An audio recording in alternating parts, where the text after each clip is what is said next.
O número de processos por erros médicos vem crescendo nos últimos tempos. Os casos que vão ao Superior Tribunal de Justiça, por exemplo, após recurso em instância inferior, subiram 82% de 2010 a 2015. Ano com 474 ações. Neste ano, até agora, foram 351. E para falar sobre esse assunto, está aqui conosco no Jornal da Justiça o advogado Ricardo Mendonça. Boa tarde, doutor. Boa tarde. O que configura um erro médico? O erro médico nós temos de diversas espécies, principalmente a má prática médica. Podemos ter ainda erros laboratoriais, erros de exame e de diagnóstico. A má prática médica refere-se a uma ação ou omissão pelo médico no ato do seu exercício profissional.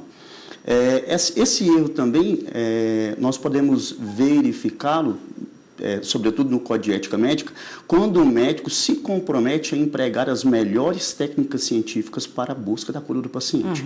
Quando esses recursos não são empregados, nós também podemos considerar um erro médico. Então, ou seja, todo tipo de ação ou omissão que venha causar um dano ao paciente. No primeiro momento, a pessoa pode desconfiar que houve ou não um erro médico, desde um simples diagnóstico, até uma coisa mais grave que pode levar até a morte. O que fazer num primeiro momento se a pessoa vítima, do suposto erro médico, ou então um familiar desconfie que houve esse erro? Qual o procedimento, o primeiro caminho? Nós iremos analisar isso dentro de um grande contexto, através do prontuário médico, de um termo de consentimento informado e esclarecido e através dos exames realizados ao longo do tratamento. De posse desses documentos, será possível aferir se houve um erro médico, uma possível má prática ou não. Precisamos de compreender e de esclarecer à sociedade que o prontuário médico é um documento do paciente. Então, o paciente tem livre acesso a esse documento, podendo, inclusive, obter cópia. Se houver algum elemento que não fique bem identificado dentro do prontuário, o paciente pode ter acesso ao original, que fica sob a guarda do hospital. Outro documento bastante importante também é o termo de consentimento informado e esclarecido.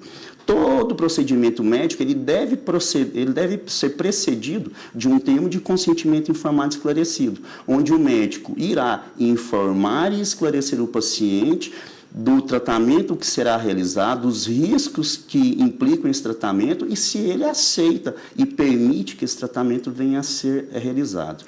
Então, esses são os documentos básicos. No caso, o senhor disse que o paciente tem direito a esse acesso ao prontuário dele, a tudo que foi empregado ali, enquanto ele esteve internado ou mesmo recebendo um atendimento ambulatorial. Se o hospital se negar, ou, por exemplo, também, se o paciente estiver impedido, por algum motivo, não conseguir, não for dono das suas ações, não puder pedir isso, um familiar pode pedir? Como o prontuário médico é um documento altamente sigiloso, nós temos que, estando o paciente no gozo de sua capacidade, somente ele ou um procurador legalmente constituído pode ter acesso.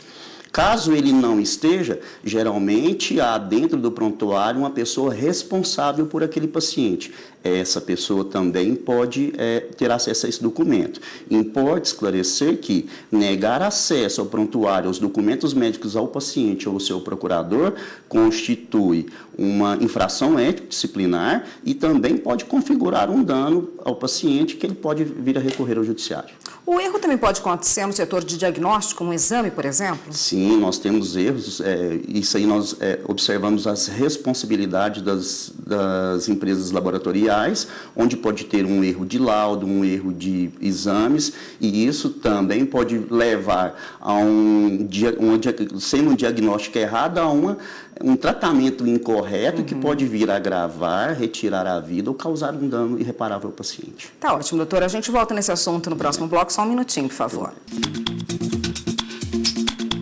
O Jornal da Justiça está de volta e nós voltamos a falar com o advogado Ricardo Mendonça, que hoje conversa com a gente a respeito dos erros médicos e da possível responsabilização dos responsáveis, de quem tem que não cometer esses erros, doutor? Em que áreas mais acontecem esses erros médicos? Atualmente, com o advento do Código de Defesa do Consumidor, os pacientes têm tido uma consciência maior dos seus direitos, inclusive perante a medicina. Com essa nova realidade, Por isso que os processos aumentaram em números, o paciente ele tem um poder maior de estar buscando, ou seja, nós temos denúncia em várias especialidades. Entretanto, o que nós observamos dentre os processos que hoje tramitam judicialmente, a violência obstétrica ela é muito aparente, a cirurgia plástica e a ortopedia. No entanto, temos que observar que os pacientes hoje da área de oftalmologia têm buscado seus direitos e isso tem aumentado de uma forma considerável. É importante a gente lembrar, né, doutor, que a gente fala de erro médico, mas não é apenas um médico que está envolvido no erro médico. São diversos profissionais aí que são humanos e podem cometer algum tipo de erro, embora o erro nunca seja desejável, né? Como esses profissionais, que outros profissionais são envolvidos, além do médico, enfermeiro, técnico de enfermagem, são envolvidos aí que podem cometer um erro? E onde eles respondem? Como se dá o processo quando realmente comprovado o erro médico?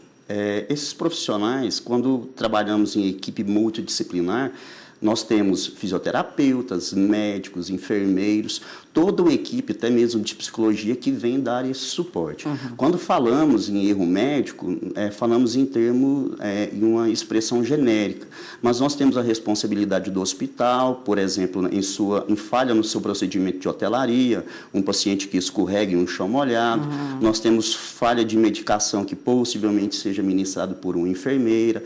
Então, cada profissional responde pelos atos, pela culpa que teve nessa prestação de serviço que veio a ser defeituosa. A responsabilização deles podem se dar em 3 esferas.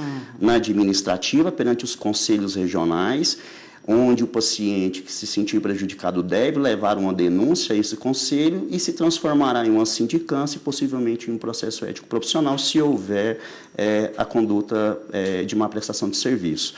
De qualquer um desses profissionais da equipe multidisciplinar. Nós temos ainda a responsabilização criminal, que pode advir desde uma lesão corporal até mesmo a um homicídio culposo.